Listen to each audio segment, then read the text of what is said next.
Someone told me yesterday that it's not the buyer's market, it's not a seller's market, it's actually nobody's market because rates are high and they're not coming down substantially anymore.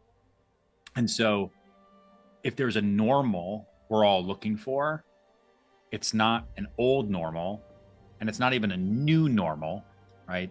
It's potentially no one's normal, which just means somewhat unaffordable.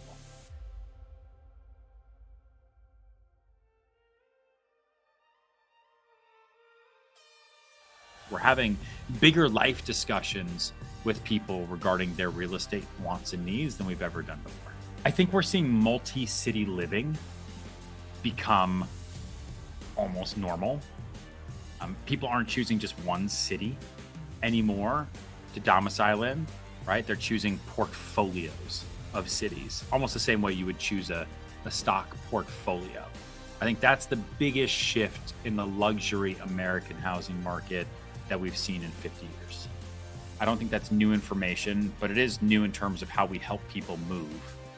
They're not just buying one home now, they're buying three.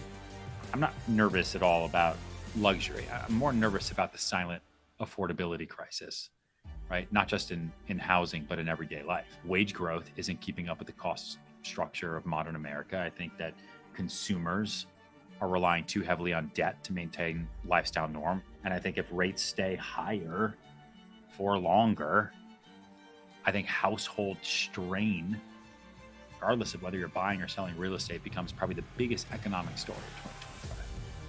Season 2 is an emotional skyscraper of a show. It is bigger listings, bigger personalities, bigger stakes. And I think it really, really shows a real look at the intersection of real estate, of wealth, of culture, of why New York remains the most competitive marketplace in the world. I think I am fighting the resistance, building a company for the people and not just for the property. I think we're building a real estate company for the next era where content, tech, and brokerage are all under one roof.